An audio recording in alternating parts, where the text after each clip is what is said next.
Get ready. The DE Talk podcast starts now. Insightful conversations and dialogue helping you put the human factor back in HR. 2024 has brought forth many challenges for diversity and inclusion efforts. And at DirectEmployers' recent annual meeting and conference, we address those setbacks and emphasize the importance of progress amidst opposition. How do we energize and empower these efforts internally and provide a crucial platform for navigating the complex landscape of diversity, equity, and inclusion? Tune in to this powerful conversation as diversity activist and strategist Torin Ellis and Principal Financial Group's Chief Inclusion Officer Miriam spotlight the importance of resilience, knowledge, and tangible progress in the pursuit of creating more inclusive environments within corporate, political, and social spheres. We are going to have an incredible conversation. And I don't care what conference you've been to. When we talk about diversity and inclusion, we do it a little bit differently. All right, so we want to know who's in the room. Miriam sent me a text, and she said, I'm kind of curious about the energy at DeemCon. So we want to know if this morning they are going to give us the energy that Miriam deserves. Don't worry about me. We just got to clear, we got to clear Miriam's meter. So who has never been to New Orleans before? Oh my gosh. Has anybody in the room been to DeemCon more than 3 times? More than 5? More than 10? Wow. Okay, so we got some folks that are regulars, and we got some people that are new. And we're going to have an incredible time. So before we get started, I would love for you, Miriam, if you would give them just an introduction of who you are, and then we can hop into this conversation. Absolutely. I'm Miriam Lewis. My pronouns are she and her. I am a wife, a mother, and also I get to lead diversity, equity, and inclusion at Principal Financial Group. I was a supply chain leader for most of my career, and while leading supply chain, I noticed that I worked in manufacturing initially. I noticed that we were just the best, probably most proficient at getting products where they need to go. But I also noticed that people were getting stuck. So I asked to move into the DEI space to help unlock people, because in supply chain, we had 99.9% fill rate. We had 99.9% on-time rate for our customers, and then we were lacking in the people space. So that's what made me want to move into this space. And also, I'm going to give a quick shout out, since it's March Madness, to University of Alabama, our first time. That's my school, and very proud to be there for the first time in the program's history, and also looking forward to, and I should also say that Principal is based in Iowa, so also pulling for Caitlin Clark. So, yes. What is needed is a shift in openness and value given to the narrative by both the storyteller and the listener. Page 219 in the book Race, Work, and Leadership. Let's get to it. In East Palestine, Ohio, we had a train wreck last year. Chick-fil-A hired a diversity and inclusion officer, and folks lost their mind.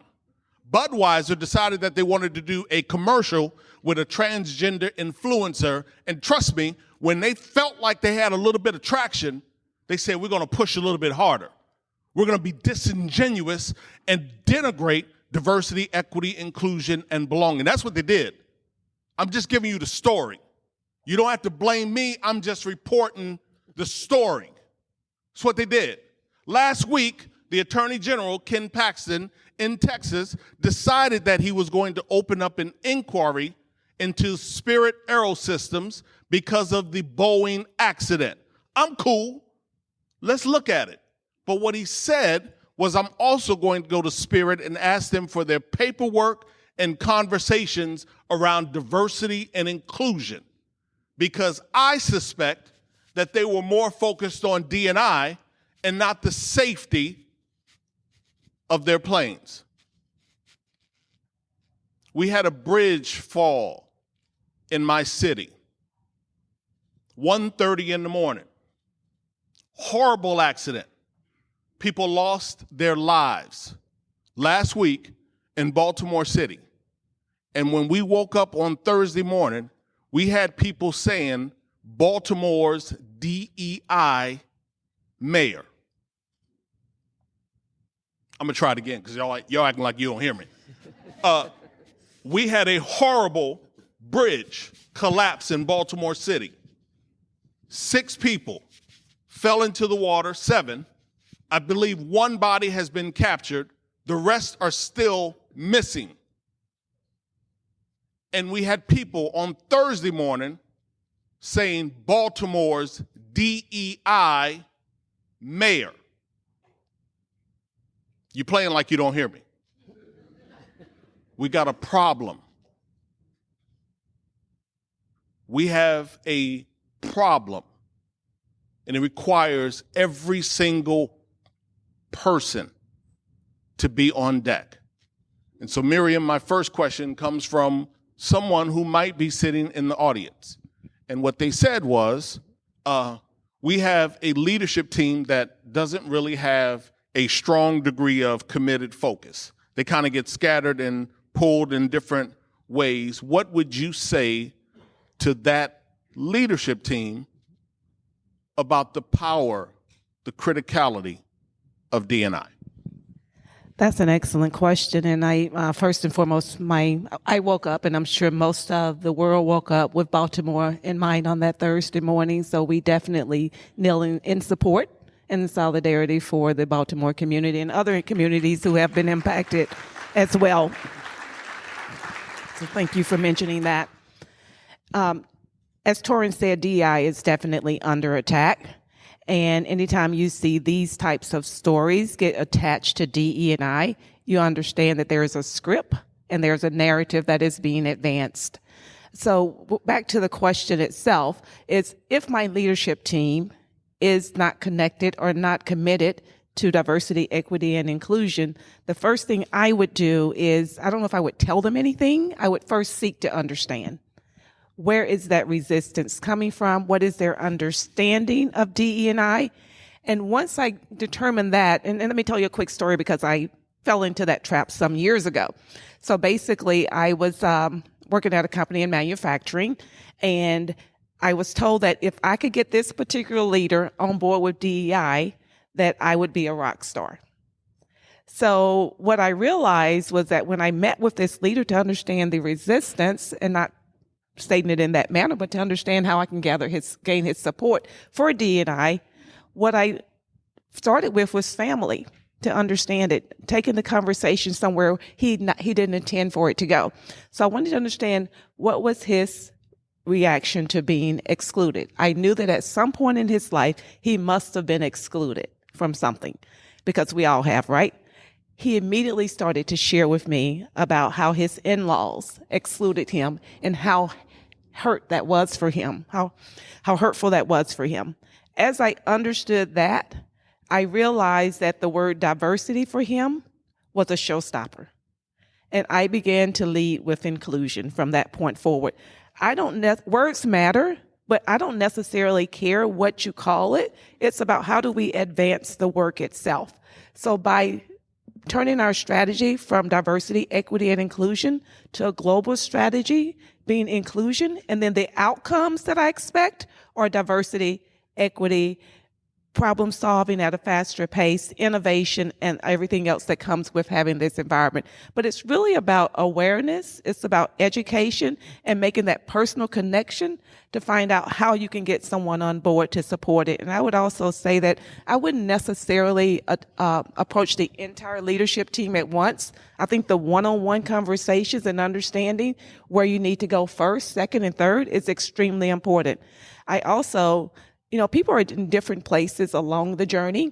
And I also know that, to Michael's point, we have our compliance parties, right? Parties. And with those, I also make sure that anytime that I'm going to share something to this day, I make sure that compliance, legal, and risk are on board, because that's what they're paid to do, is to help us to really think through and make sure that we're being thoughtful in our approaches.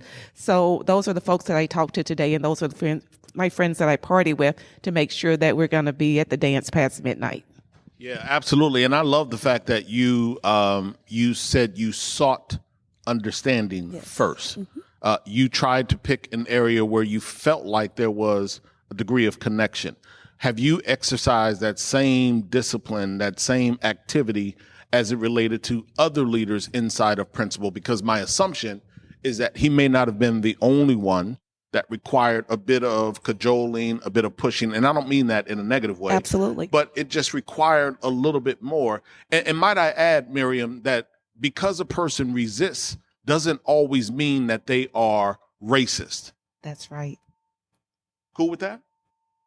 Absolutely. Like, we can disagree. So can you describe some of the other activities that you have used to work with leadership, to work with leaders inside of Principal Financial Group? Yeah, most D&I teams like mine, they're very small. So you really don't have the capacity to reach out individually. So in this particular case, one of my closing questions with this gentleman was, is there anyone else you think that would benefit from hearing a story or having a conversation with me or you? And then he immediately started naming people on his team and other colleagues as well. So I said, you take the people on your team and I'll take your peers. And then it became more of having someone who didn't believe as much, committed to it, and becoming an advocate for the space itself. So I think that's extremely important. What was the B part of your question? Oh, I'll remember. Still good. But it's something else that you've done, which you described it. And again, we were illustrating that it takes a variety of tactics. We have to meet different people using different modalities. Right. We can't always feel like an email is going to work, a Slack channel is going to work. Right. Can't expect everyone to move at the same exact pace. Right. So it was more a matter of, we have to be able to be sensitive, situational, awareness, recognizing where we are inside of the organization.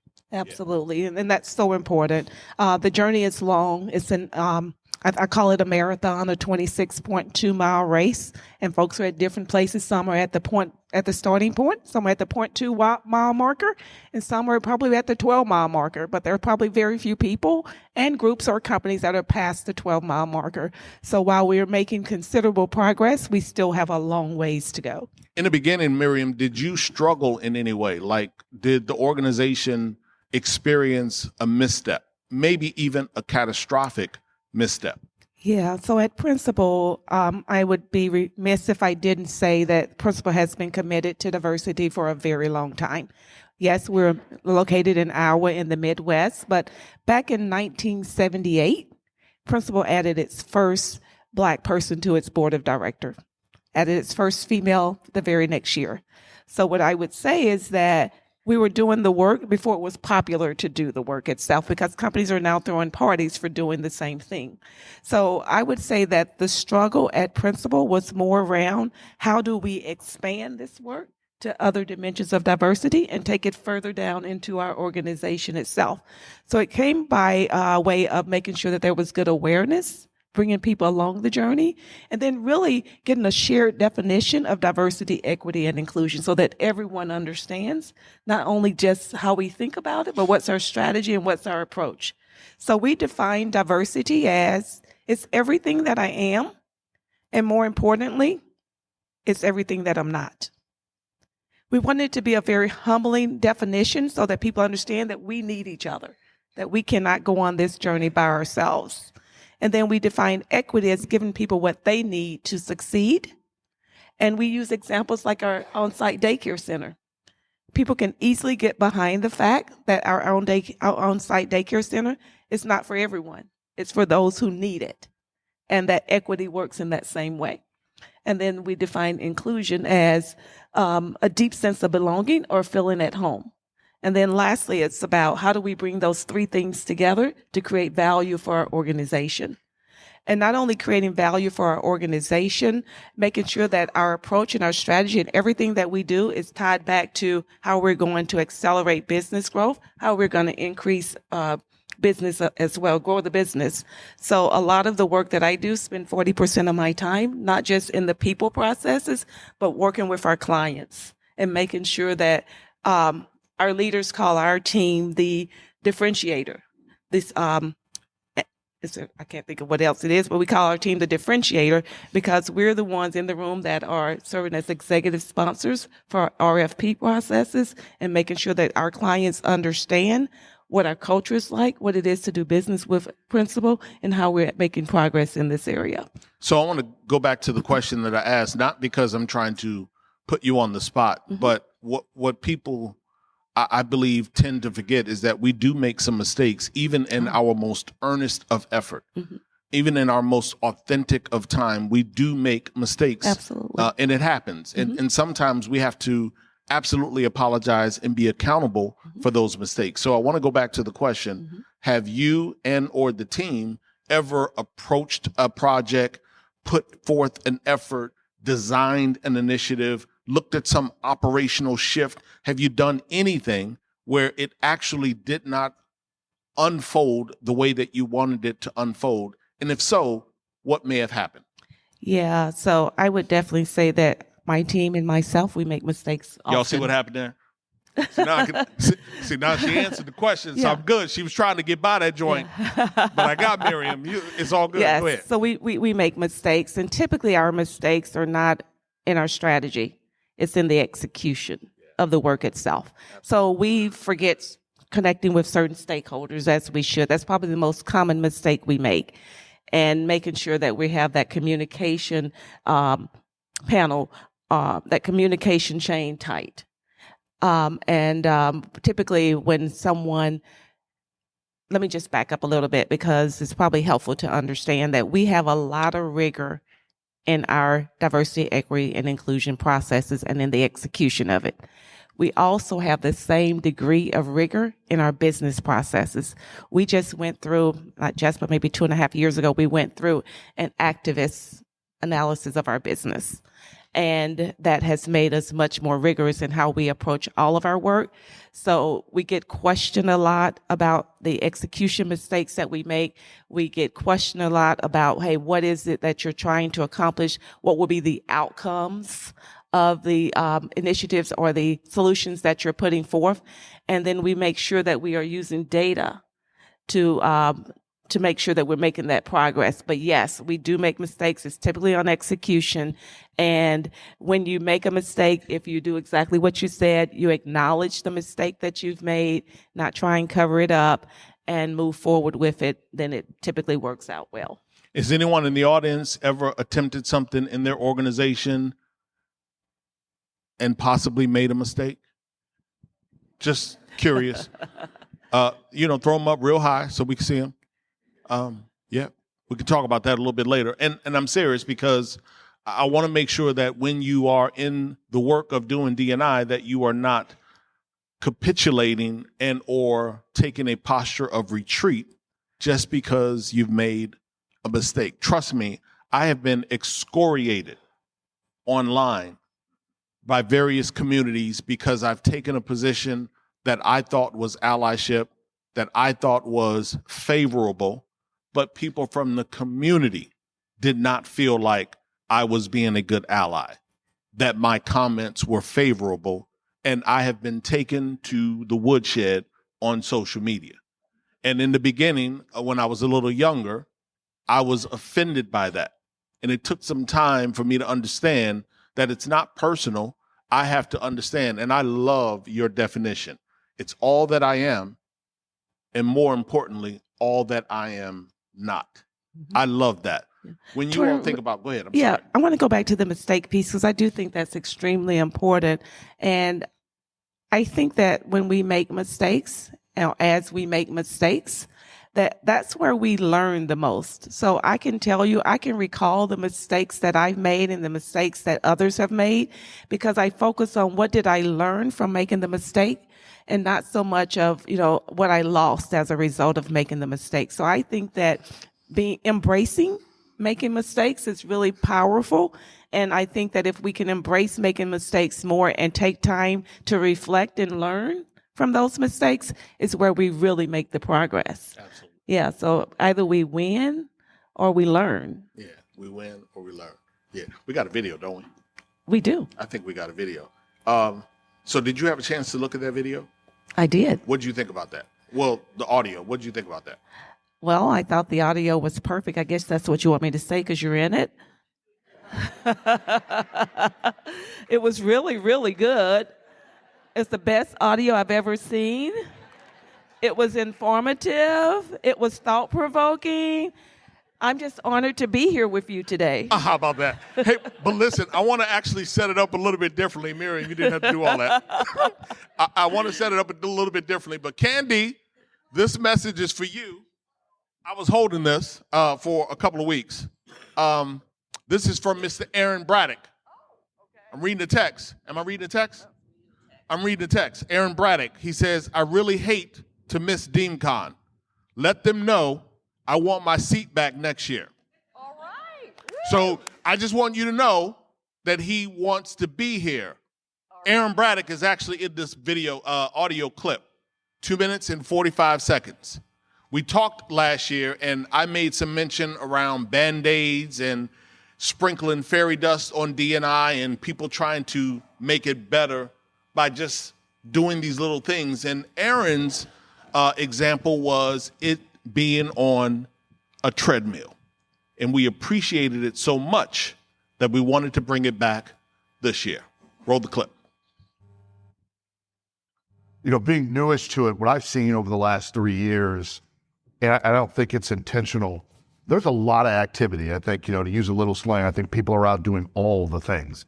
And I call it somewhat, some of it is a little performative. That's probably the magical pixie dust you're talking about. But I think a lot of that, I think, is unintentional. But I like to call it kind of treadmill running. And not to use a lot of analogies, I know we had Shola here yesterday, talked about the cow and the bull. But this concept of, to me, of treadmill running, I think when I think about treadmills, this is not for everyone. When I think of treadmills, that's to get me into shape. That's to help me feel good. And I see a lot of companies and a lot of people who are doing this treadmill running. It makes them feel really good. But if we're trying to get to the other end of that room, treadmill running won't get you there. And so we really want to focus on what's the activity. How are we going to get there? Not just how we are at a treadmill. I'll give you an example. This is about really touching people who really care about this work and want to see progress. So anybody here bought a home before? So you all have heard like this concept, and I'm not disclaiming that these aren't real things, but there's this real huge move on, it's no longer a master bedroom or a master bathroom. It's a primary bedroom, a primary bathroom. Don't get me wrong. All that's really important. Words are important. But I can tell you as a black man, I don't really care about that. Let me tell you what I care about in the real estate market. I care about when I'm selling my home that I don't have to take down every black picture that identifies a black person owns this house. I care about when it's time to have an assessment done on my home to determine the home's value. I don't have to have my white neighbor come over and sit in my house during the assessment. That's what I care about. Yeah. But someone else is feeling good because they call my bathroom a primary bathroom. To me, that's treadmill running. We're running in place, and that is exhausting. You will get tired, and people will stop. So it has to be about progress. And what I've seen right now is you have to focus people in on what's not treadmill running, what's progress. Because there is this activity versus progress, and we have to be focused on progress. And so I've seen that change. I've had to slow people down and tell them, you're on the treadmill. Let's get off the treadmill. I know you feel good, and it makes you feel good. You've done all these things. But it's not really moving anything forward, but making you feel better and getting you in better shape. This is about all of us. As you said, it's about the humanity, the people, all of us. So I've seen that shift. And so trying to get people back to progress is a shift that I think we need to start going towards. Wow. I still think it was fantastic. Torin, just with the video itself, how did that impact you? What are you thinking?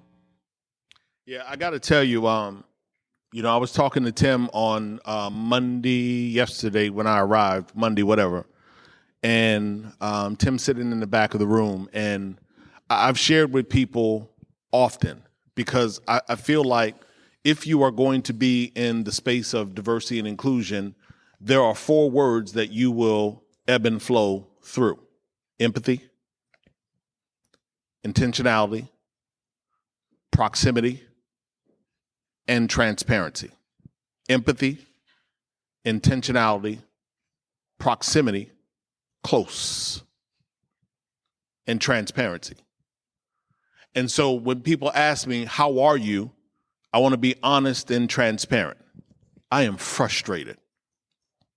I said in California on the DeemCon stage in 2022 that it is horrible that you would stand, and even persons on this stage, you would sit and stand and say that you were doing diversity and inclusion as a result of George Floyd's death, period.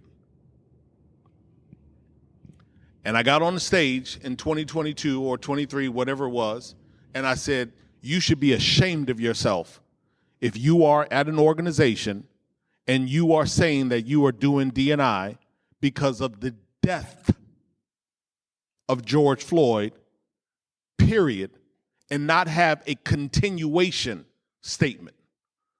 Like, that could be the ignition, but you must be able to talk about why you continue to do it. For me, I do it because I am chasing humanity. So when you ask me, Miriam, how does Aaron's comment from last year, the one that you echoed, you said it right before, that words matter, but how you say them, I just want the results. I am frustrated that I am sitting in a room of individuals who raise their hand and they will say that diversity and inclusion is important, and I can count on one hand the number of people of you sitting in here that I have talked to outside of the conference. I'm not saying that you need to hire me. I'm good. But I can tell you, when you shake my hand and you tell me that you care, then damn it, you better be doing something to show me that you care. I am frustrated that in 2024, I have to listen to Aaron's comment and it still resonates because we are not pushing back on the insanity that some of these individuals are professing and purporting in our media, in our corporate corridors, in our communities, in our churches, in our grocery stores, in our daycare centers, in our law firms. I am frustrated. And I need more of you to be equally as frustrated as I am. I'm going to smile. I'm going to hug you. I'm going to tell you how much I love you. I'm going to do all of that because I really do. But I am going to hold you accountable. That's what I'm going to do.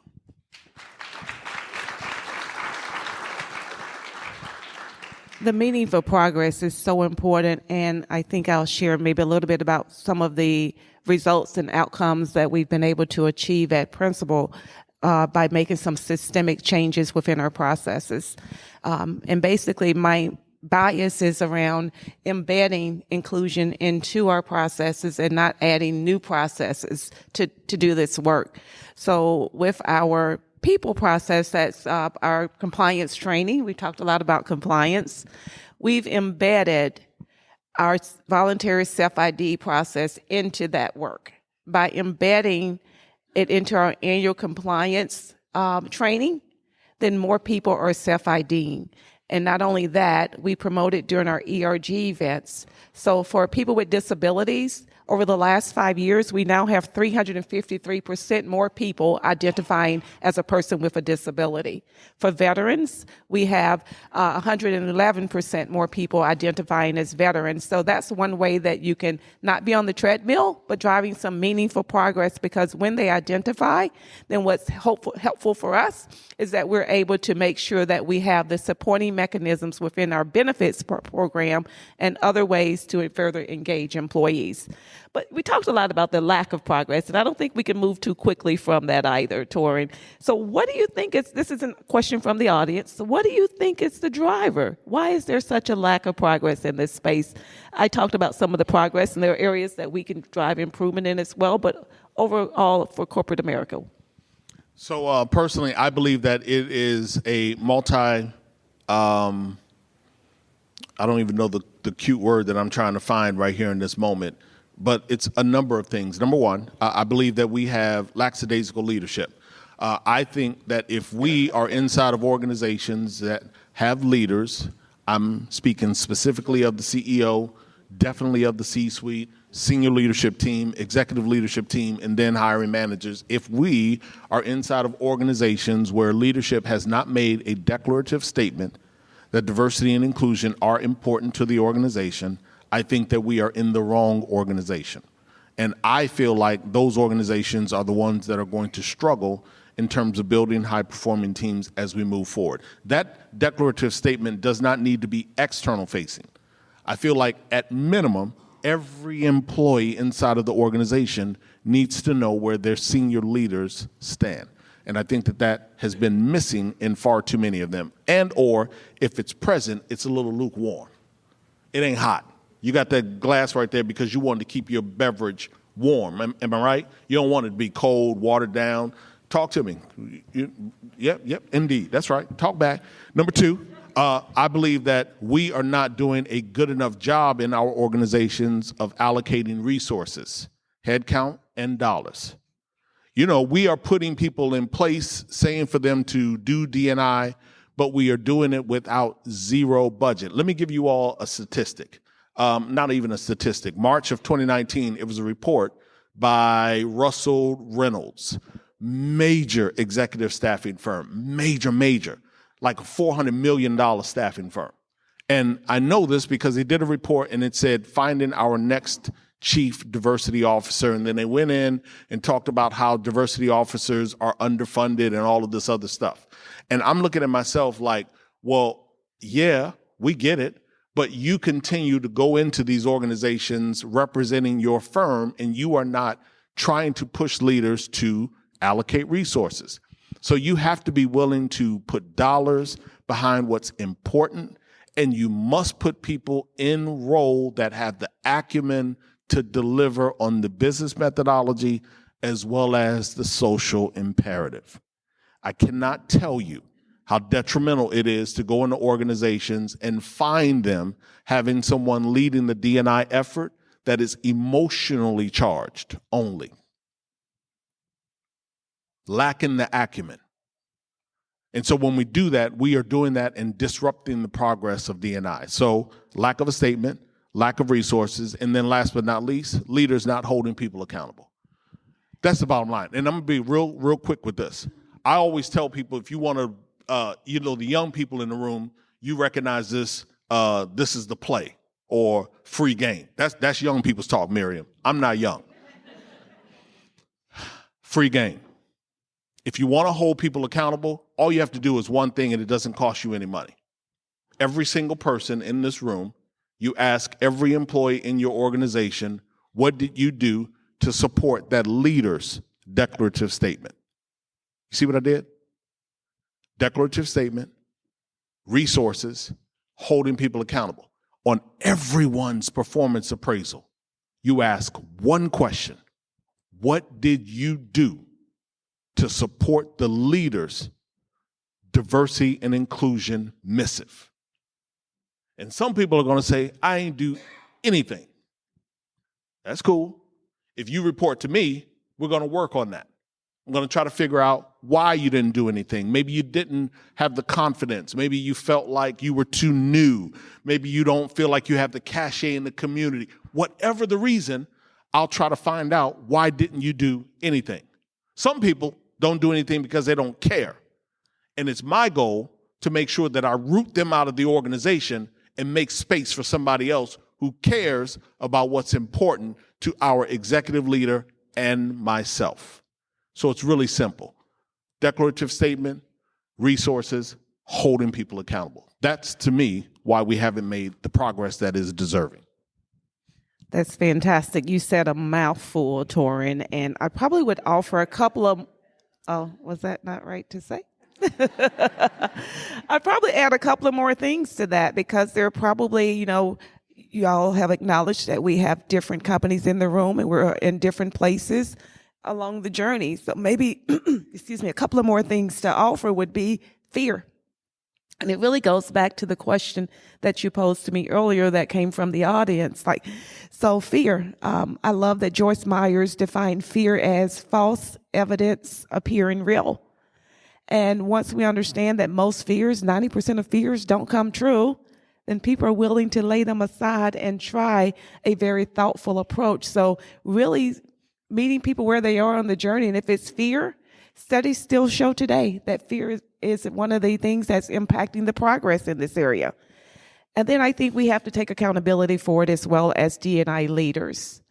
I think that the approach that many of us have taken in the past isn't the right approach. And what I mean by that is that it's diversity, equity, and inclusion.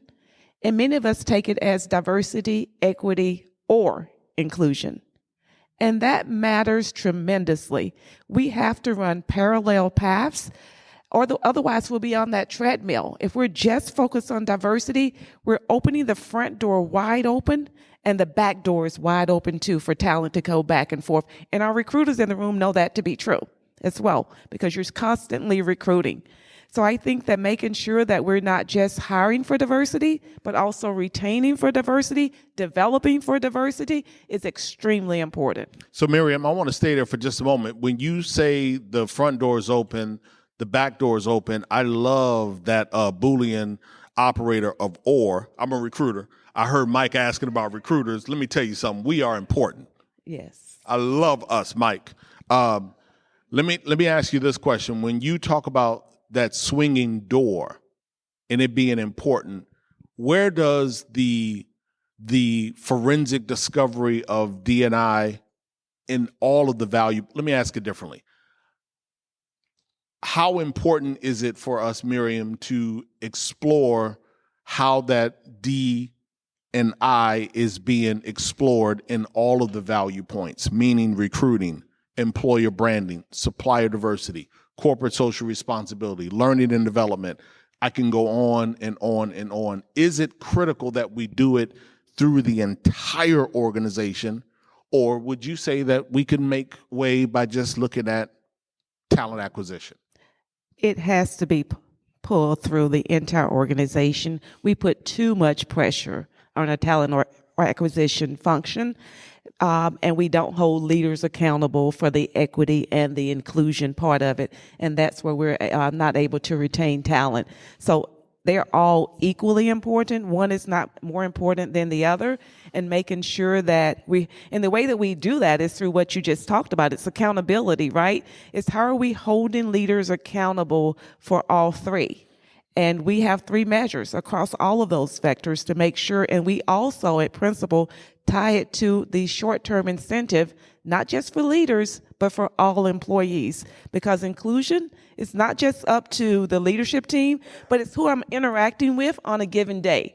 They need to respect me, and I need to respect them. And that's how I feel included, is when I'm respected. So I remember in kindergarten, Torin, I would get this, and you probably got your little folders that you took home on Fridays as well. Was that just an Alabama thing, or anyone else have folders? And you get a smiley face if you treated others well, right? That's just what inclusion is today.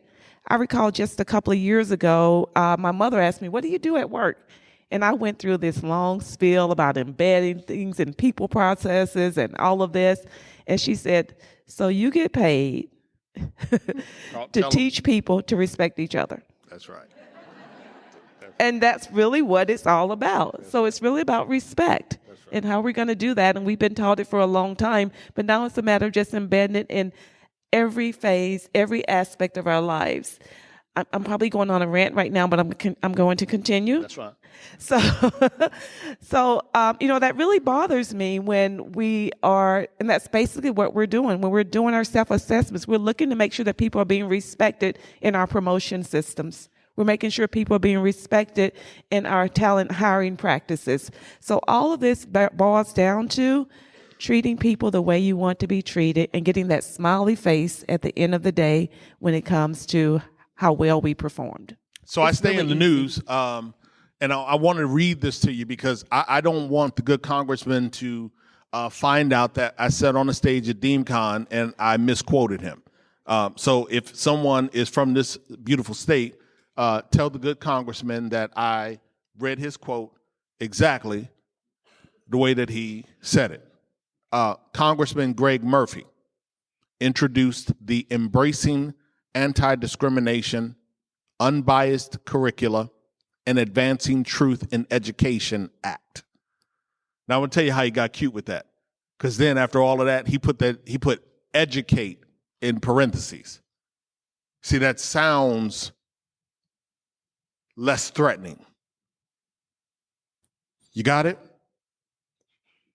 The Embracing Anti-Discrimination, Unbiased Curricula, and Advancing Truth in Education Act to ban race-based mandates at medical schools and accrediting institutions.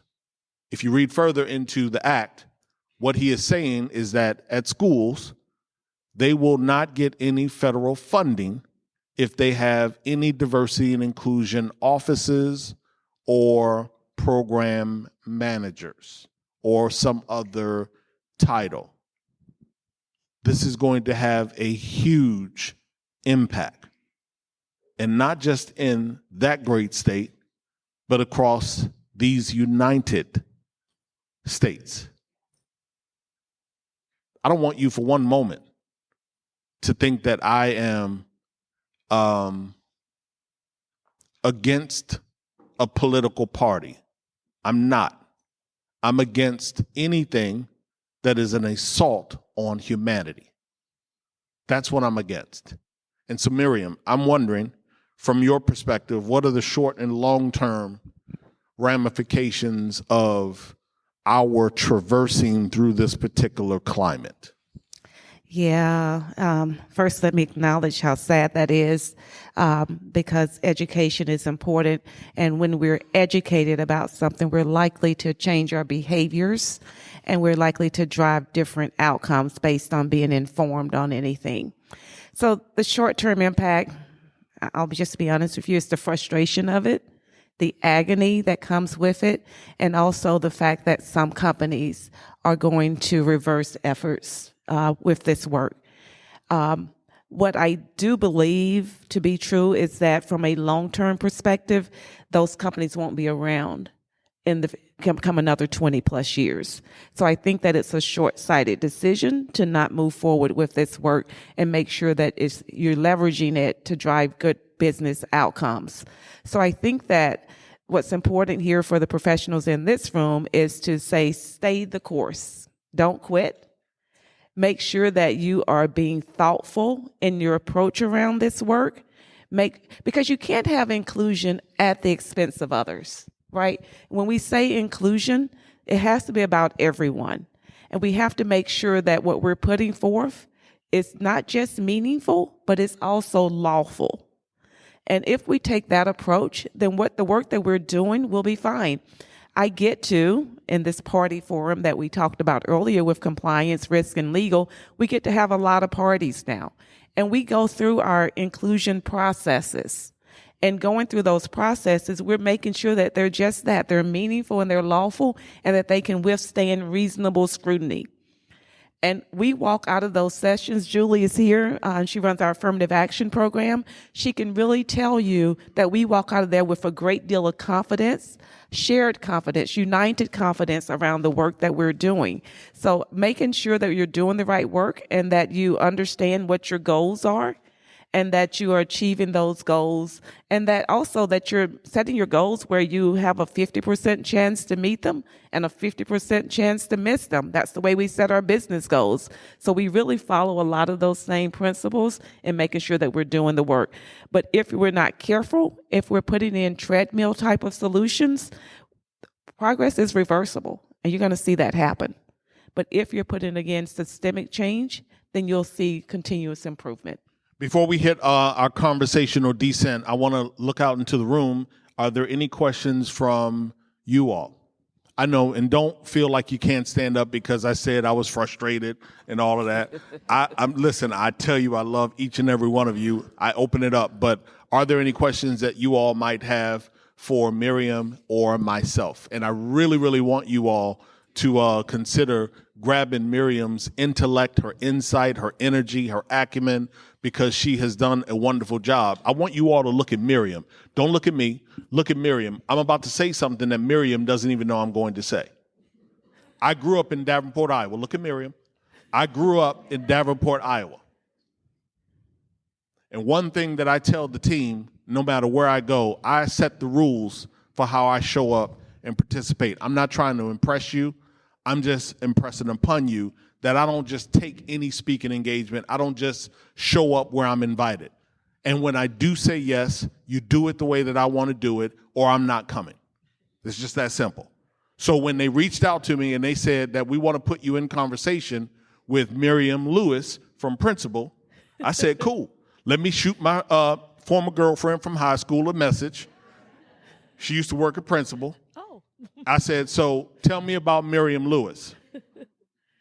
Because if she's not legitimate about D&I, then I don't want to be on the stage with Miriam. I don't want to set her up. I don't want her to be in a conversation. I just don't want that to happen. Not to Miriam, not with me. That's just the way that I am. And she did a little bit of digging, hit a couple of folks, sent me back a message and said, Torin, she is absolutely legit. So the reason why I want you to ask her questions is because she is who she says she is. Thank you for that. You're welcome. And I did similar digging when I joined Principal. Before I accepted the offer, I went and talked to former employees. I didn't want to talk to the current employees. I wanted to understand about the culture. That was part of my research. But what I want to say here is that one of the things we noticed in our initial prep conversation were the differences between the two of us, the style differences, and you can see it here today. And we both embrace that because we can have differences and we can still share philosophies. I think that our strategies are the same, but our approaches are different. And it doesn't matter as long as your strategy, your belief, and your missions are the same, you can get to a very good place in the end. So this is really diversity, equity, inclusion in motion. Absolutely. Hi, Miriam. My name's Jim Munger. I'm from the state of Oregon. I operate a Jobs for Veterans state grant program. So I wrote a lot of notes, and you guys talk really fast, and I'm a slow writer. So one of the things I wrote down is about equity, is about giving the tools to succeed. And then you also talked about inclusion and belonging, but I couldn't kind of keep up with the writing. Can you give me a little bit of like a general definition of what you mean by inclusion and also the statement about belonging? Yes. So we consider inclusion to be a deep sense of belonging.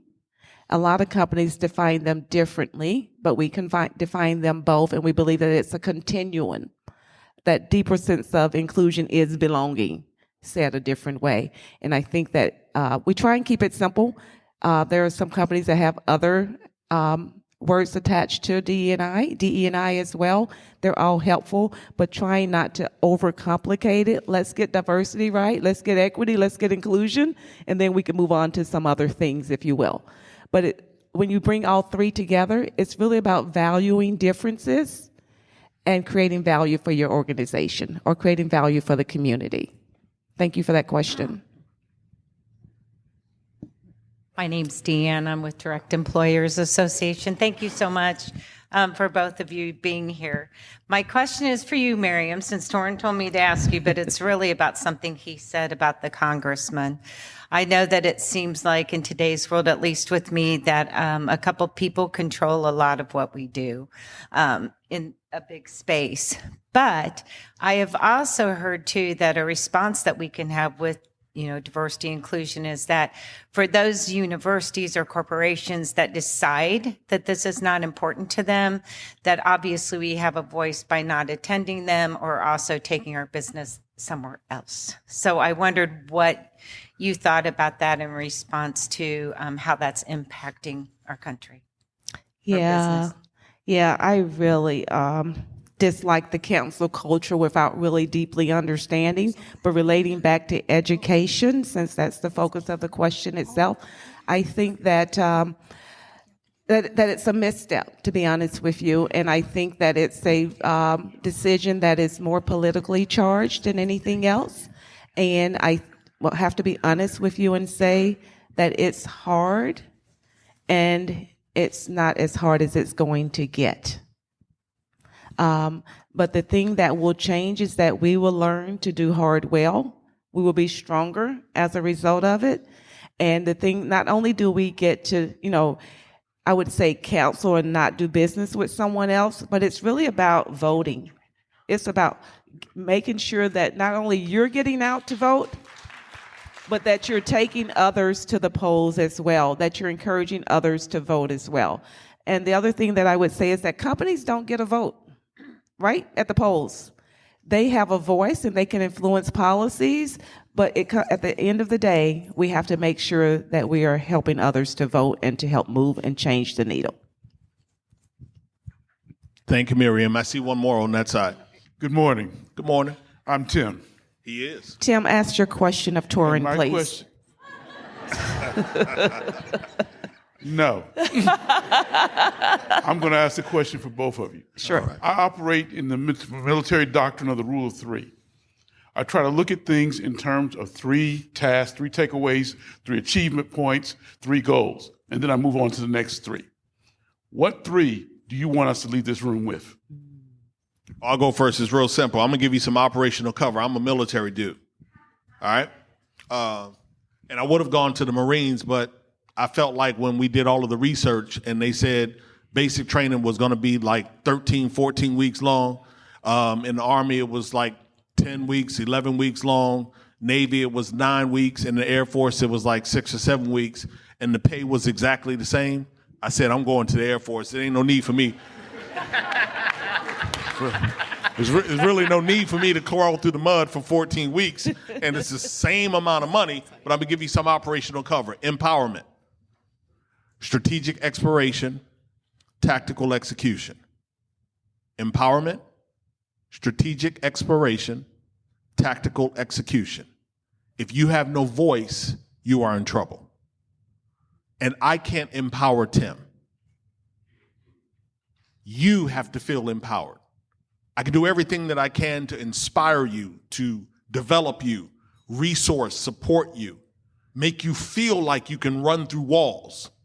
But you have to feel empowered. And when you feel empowered, you will do what Miriam said, and you will exercise that voice. You will vote. You will stand up in meetings. You will push back. You will do some things differently when you feel empowered. Strategic exploration. Listen, I want results, and I want them immediately. I want them to be bigger than they are right now. But I must absolutely have a strategy. I can't run through this room and expect everyone to move at my cadence and frequency without some degree of strategy. No matter how I dart through the room and collect and deposit, I need to make sure that I leave every table with some sort of a strategic strategy. And where we miss is that as recruiters, we take requisitions from hiring managers and we just run to the marketplace to try to find talent. That's poor recruiting. You see, one of the things that I would do is I would say, Tim, I appreciate all of this right here, but what stage of the business is this business unit in, or this department in, or this team in? because depending on where you are, continuous improvement, transformation, hyper growth, your team requires something different in terms of talent. So I have to have a strategy, and then I need to execute. Miriam said it in the first 5 minutes. I have to be able to execute on that strategy, knowing what resources I have, domain knowledge I have, what I'm missing, don't have, what can I bring into the equation, but my execution has to be bomb. And I'm gonna make sure that I deliver. Empowerment, strategic exploration, tactical execution. I 100% agree. So I'll just maybe provide some more emphasis to what Torin has said. A lot of what's happening today is a distraction. So if you're not strategic, if you're not staying on strategy, you're going to wake up a year from now and you're going to be in the same place you were today. So make sure that you are being intentional, that you're prioritizing where you and the resources spend their time, and make sure you're delivering on this work. The last thing you want to do is not make any progress because of what's going on externally. It's a distraction.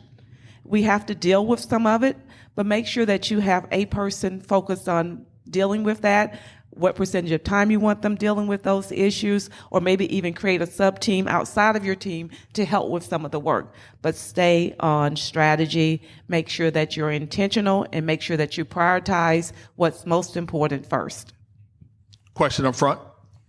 Torin, Miriam, thank you so much for your authenticity and just your honesty. I really do appreciate it. And just to kind of just give y'all a little insight, just for me to be here, we had to take on DirectEmployers as our vendor, so technically this wouldn't be counted as a DEI activity that the state was funding.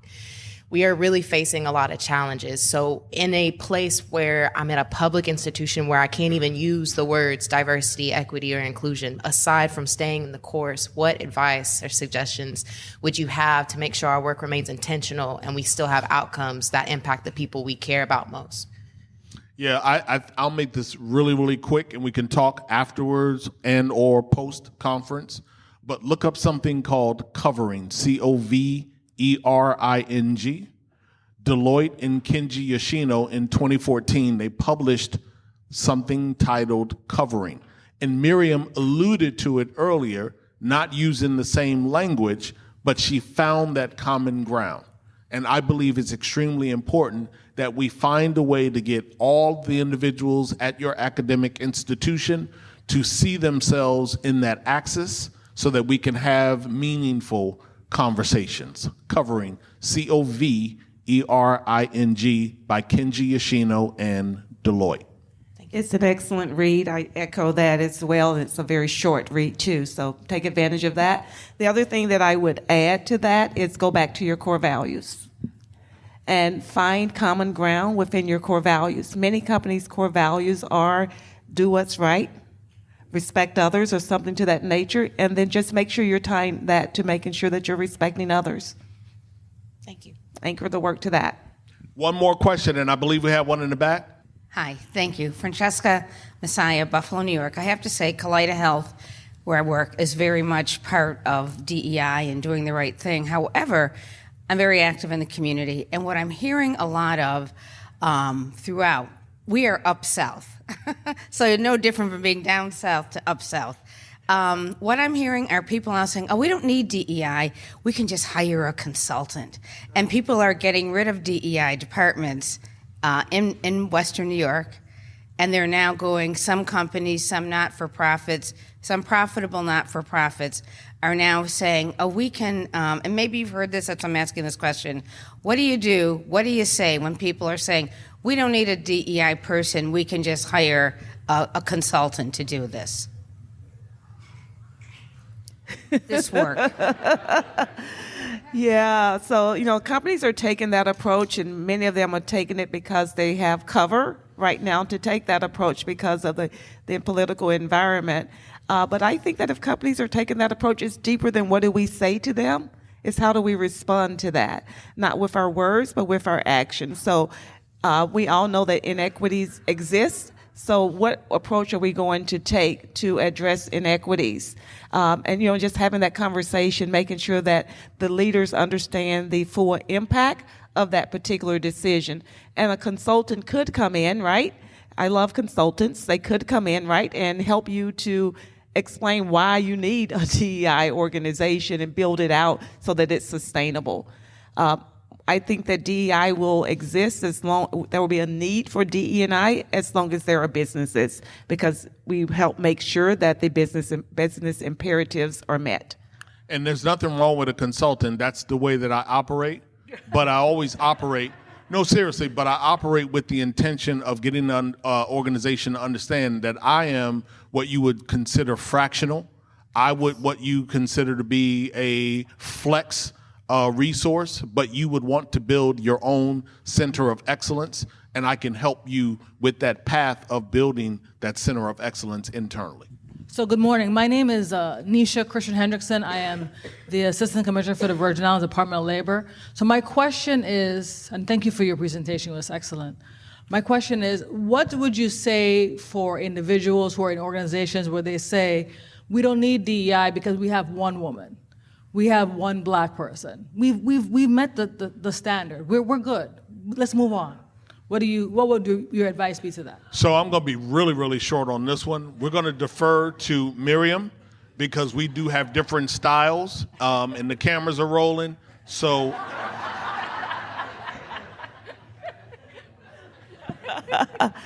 yeah, I think that I'm going to say it like Torin would say it. It's obvious that the organization isn't serious about the work itself, right? So I think that it's a much larger conversation around having a representative on the team. And what I found that I'm actually feel that I'm needed less in our organization now that we have more diverse representation in our company, and that's a really good thing. It means that we're doing our work when we have people in all of our groups, not just a person, but people in all of our groups with diverse representation. So I think that they don't know what they don't know.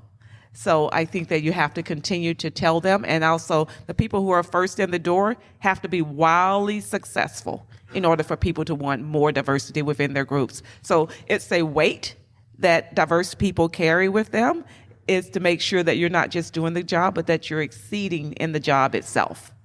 Miriam will be back this afternoon. We are wrapping up. We're going to land the plane. So I know that her conversation this afternoon is going to be equally as riveting. So make sure that you are in the room and present for such. 30 seconds.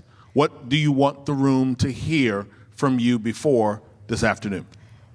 Use your voice and stay the course.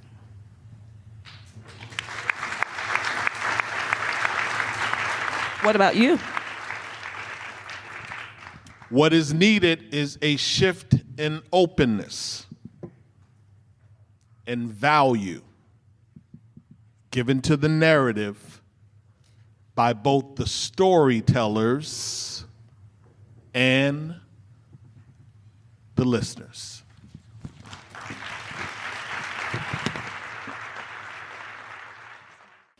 This conversation represents one of the many incredible sessions featured this year on the DeemCon stage. I welcome our listeners to save the date to join us in Scottsdale, May 21st through the 23rd, 2025, for more sessions like this one. Visit deemcon.org to sign up for our mailing list for event announcements, programming, announcements, and more. Thank you for tuning in for another episode of the DE Talk podcast. Stay connected with Direct Employers on Facebook, Twitter, and LinkedIn, and subscribe to our emails by visiting directemployers.org/subscribe to receive notifications of new episodes, webinars, events, and more.